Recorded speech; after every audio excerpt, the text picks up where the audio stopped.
A good evening to you all, and thank you for joining us here on Rwanda Television News tonight.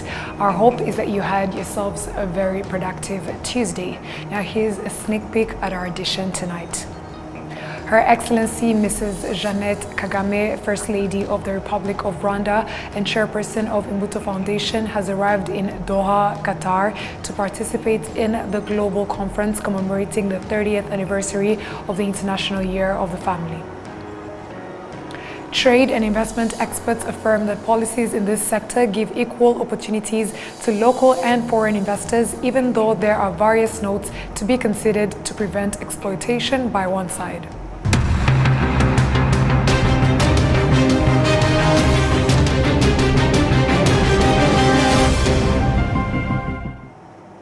Once again, we're glad to have your company tonight, coming to you straight from the heart of Africa, Kigali, and I bringing you the news tonight is Martina Abera.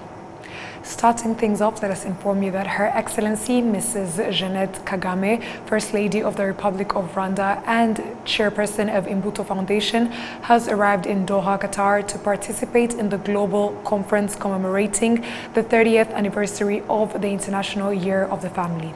She is joined by Ms. Console Uwimana, Rwanda's Minister of Gender and Family Promotion. The conference, organized by the Doha International Family Institute, a Qatar Foundation member, will take place at the Qatar National Convention Center on Wednesday and Thursday. This prestigious event will bring together over 2,000 participants, including policymakers, researchers, practitioners, youth leaders, and families from more than 80 countries. Her Excellency Mrs. Jeannette Kagame will participate in the session titled Breaking the Cycle, Overcoming the Poverty Trap on Thursday.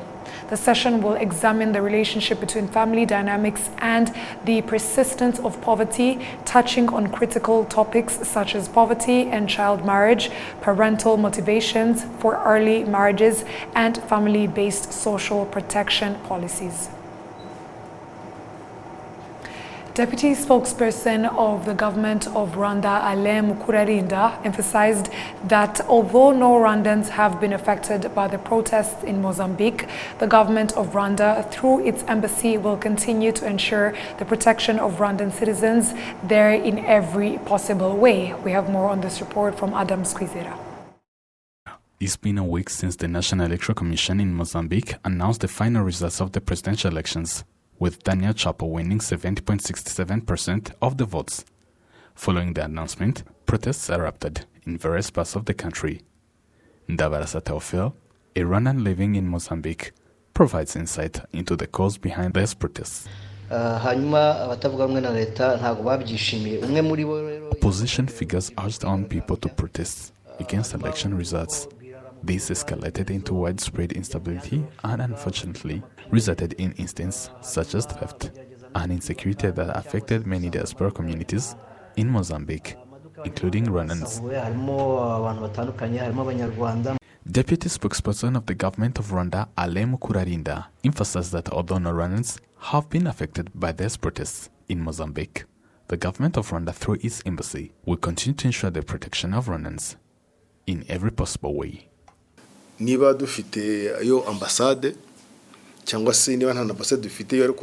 we have an embassy, it is understandable that people who are there have to inform Rwandans living there and alert them on the chaos that is happening, which is now affecting diaspora communities there. It can be an issue if they are targeting other communities like Rwandans, Burundians, or Congolese living in that country. In this instance, the embassy acted appropriately by notifying Rwandans and closely monitoring the situation to ensure prompt action could be taken if necessary.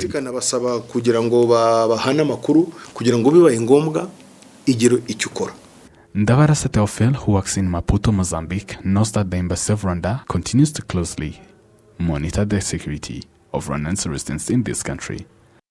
Kugeza ubu ntabwo kufasha ambassadeur kuduha no kudukangurira kwirinda kujyaho ibibazo biri kubera. Currently, the embassy is assisting us by alerting us to avoid working or traveling in chaotic areas and advising us to contact them if we encounter any challenges. Recently, they even made efforts to reach out directly to us. na nyuma yabwo bakomeje kuduhamagara bo bafitiye amakontakte. The protests in Mozambique began on 24th October 2024 following the announcement of the election results, which confirmed the victory of Daniel Chapo from Frelimo, suppressing his rival Venancio Mondlane by over 20% of the votes. Adam Squizera, RwandaTV News. Thank you, Adams, for that report. Trade and investment experts affirm that policies in this sector give equal opportunities to local and foreign investors, even though there are various notes to be considered to prevent exploitation by one side. We have more of this from Prince Manzi. On a $14 million worth of the Meraki Industries Limited, adding to $7 million worth of the Weekend Recycle Limited, that also exports plastics, investors Anat Sharma from India and the Rwandan Prince Mugunga affirmed the taxes were exempted for basic equips. The major part is, you get duty, VAT exemptions, especially, the raw materials which are coming from outside, and there are some machines, there are some spare parts also, which we get duty exemptions and VAT exemptions, and even the withholding exemption is also there. So you can see, it's a lot of money, cash flow, which you can at least, save during that time, because when you are investing, that time you get those kind of, benefits. It helps you in your business. A lot of people say that local investors are not really treated as foreigners, but that's not true. That's not true. The way I go to RRA, RDB or other government institutions, the way they treat me actually is the same as they treat other foreigners, investors. So to be honest, we are equal. We are equal. The incentives of taxes on machinery, CIT, VAT and other types of taxes, we are treated the same, to be honest with you. In Rwanda, foreigners are not prohibited from starting micro-businesses such as shops, restaurants and others. The second vice chairperson of the Private Sector Federation, Aimable Kimenyi, reiterates that even though the country needs foreign investments, there should be measures to avoid the exploitation of opportunities by only one side, be it Rwandans only or foreigners only. Muri izi university ugeramo ugasanga harimo batangiye kuba nka 60%. You find that in these universities there are many students in the universities coming from foreign countries, and they arouse these opportunities that Rwandans are not seeing. And yes, it is great that we have foreigners coming here, but again we should not let these opportunities be taken by others. What I suggest is we can also work together with these foreigners for both local markets and also for those countries they come from as well. We have to be considerate. Fred Karemera, the One-Stop Center Division Manager at the Rwanda Development Board, states that no one is to be burdened by foreign investment exploiting opportunities, as Rwandan's investment is developing on a high level. He adds that even though there is an equal opportunity policy, there is difference in the capital. And our investment law is very clear. It doesn't segregate that citizens of countries and local citizens and foreigners. Our investments are promoted in such a way that it depends on which sector you are operating in. It depends also on how much investment do you want to put up on the ground. But basically, the incentives that we have for foreigners are the same incentives that we have for the local population. However much we have to protect the investments, these investors also should understand their rights and their obligations. For example, one of the obligations is like, yes, you are working in Rwanda, your investments are in Rwanda, but you have to meet your tax obligations. If you, for example, you pledged to employ such a number of people, then you have to look for to provide those employment opportunities. If you have made profits and you are liable to pay taxes, then you have to make sure you pay those taxes. Then the rest, it is open-ended economy. Our economy is open. You can do any business. We don't even have some protective sectors. Like some countries have some areas where a foreigner cannot put his money. But for us, our laws are very clear, precise, open to each and everyone. It's just a competition. And when you allow the economy to be competitive, the more you get better services and you get best employment. Those are the best investors that you could wish to have on the ground. Regarding the land given to investors, the Rwanda Development Board states that the government neither gives it to foreign nor Rwandan investors. Only the land can be found for an investor who has the speciality of a very large project, where it's clear that the land needed can take a large investment, and the government will find the land for a contract for a certain number of years, depending on the value of the investment. On to matters of the transport sector, Rwanda Utilities Regulatory Authority, RURA, has issued a warning to vehicle owners operating unlicensed passenger transport services at various bus stops, highlighting that this practice results in financial losses for the vehicles allowed doing public transport. We have more from this report by Olivnete. Around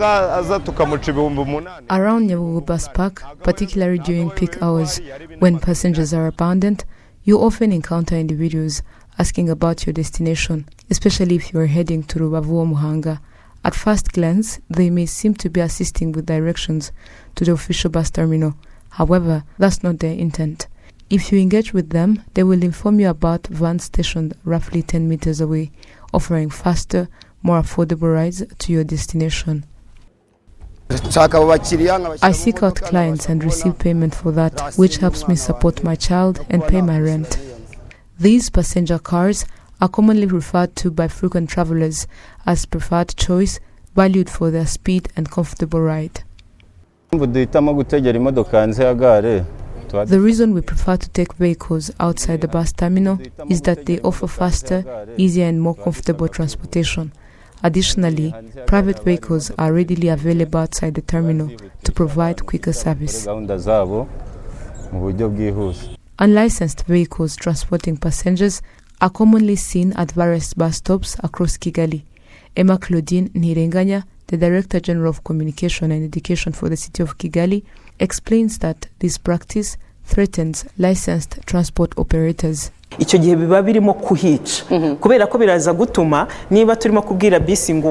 poses a threat. For instance, if we instruct buses to spend at least 15 minutes at bus terminals when passenger numbers are high and to wait 30 minutes in other cases, this is not always the reality. Often a bus may have only 3 to 10 passengers and then leave to pick up additional passengers at different bus stops. However, it may find that these passengers have already been taken by private vehicles, resulting in a loss for the buses. Some drivers of these vehicles claim to have a license of transport passengers even though they do not. RURA may confiscate your vehicle even if you possess documents such as transport authorization or taxi control permits, despite the fact that you are complying with tax obligations.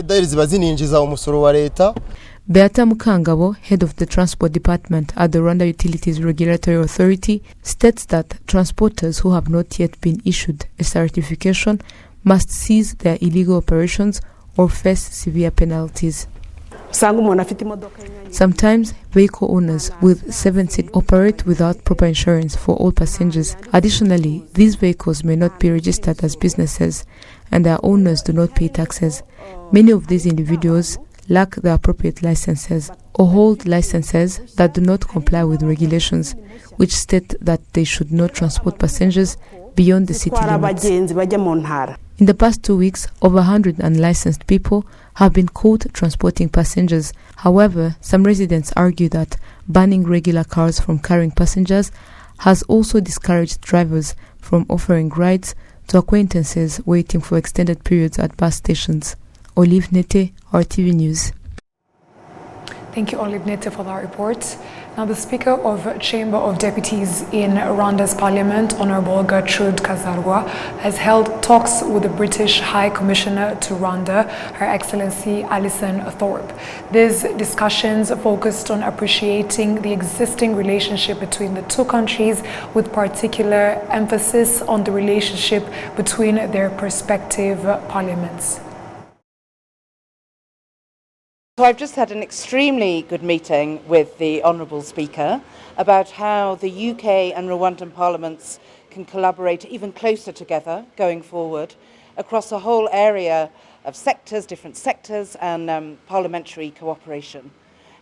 We already have a really strong relationship between our parliaments, but under this new Speaker, I'm sure it will be even stronger. The two dignitaries also took the opportunity to extend mutual congratulations in their new roles, as Gertrude Kazargwa recently began her first term as Speaker of the Chamber of Deputies, and Alison Thorpe was visiting the Chamber of Deputies following her recent start in her role here in Rwanda.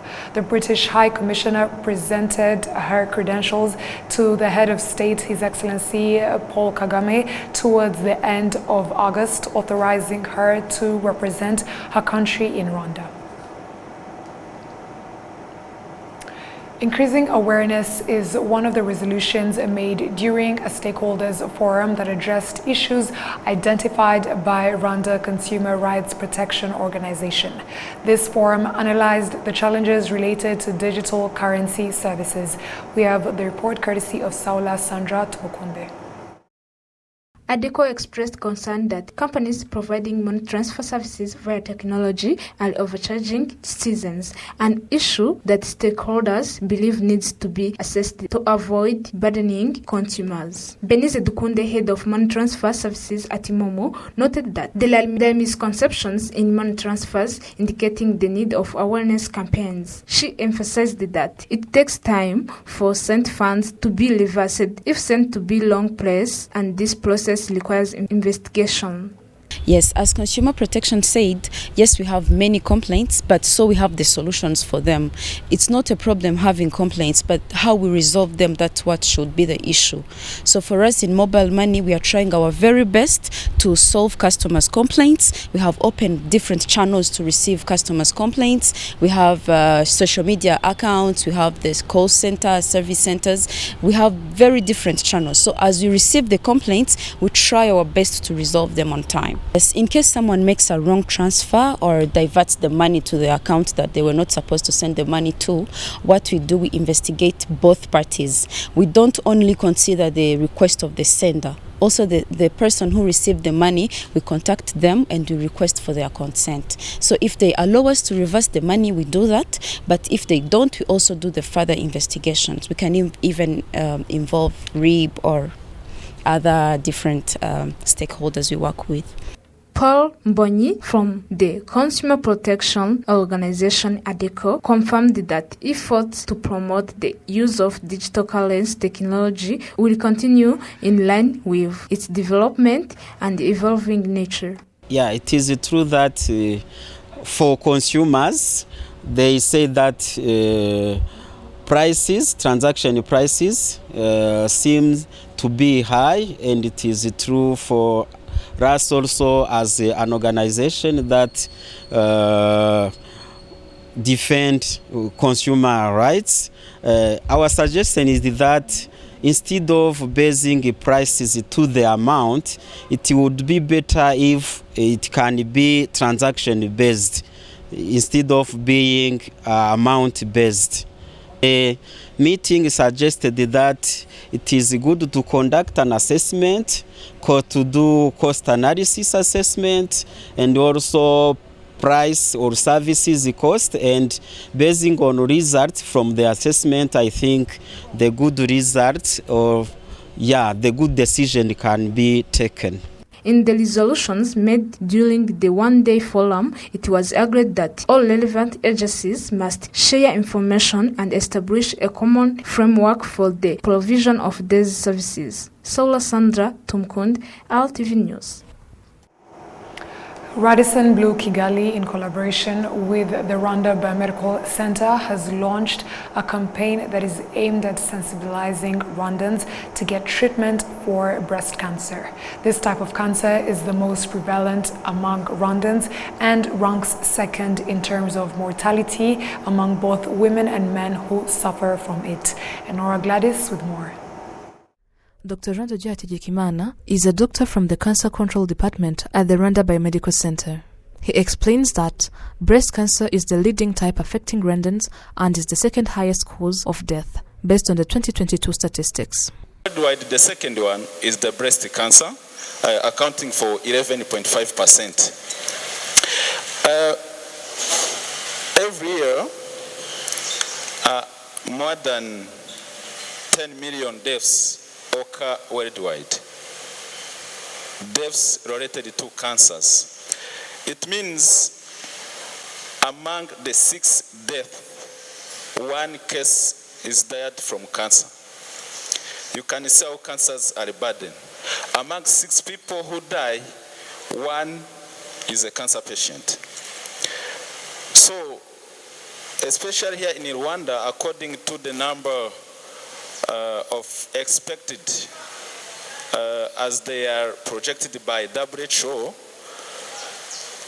cancer is the second one for women. According to the number of incidences, as Philippa said, as the years goes on, the number of cases increases. The reason why the increases is not because we are getting more patients compared to the old times. The reason is because of this awareness. Breast cancer treatment in Rwanda is offered for free at nearly all public hospitals. Alice Mushyitsi, who oversees community and environmental programs at Radisson Blu Kigali, states that they initiated the campaign to encourage people to get early treatment as there are chances of successful treatment. As a hotel, as Radisson Blu Hotel Kigali, we have a program called Responsible Business, and I'm in charge of it. That program cares about people, planet, and community. So these projects sit under people. We need them to have awareness on breast cancer and then prevent. Because the numbers were there, you are following presentations, numbers are high. So if there is something as Radisson Blu we can do for our workers, even male, if you can give that awareness and help them to prevent it, we will do it.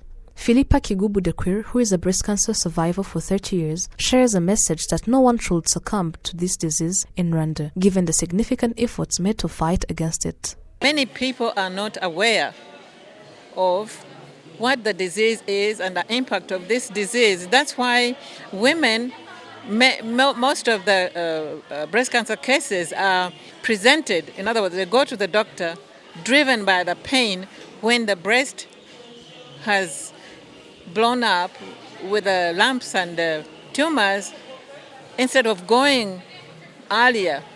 And you don't have to be sick to get screening.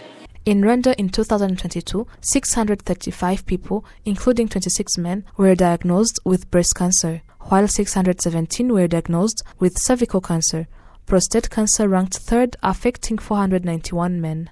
Additionally, there are currently 2 major cancer treatment centers and 4 large hospitals in Rwanda capable of screening, diagnosing, and treating all types of cancer, particularly breast cancer. The country now has 12 specialized doctors trained to provide this treatment. Enora Gladys, RwandaTV News.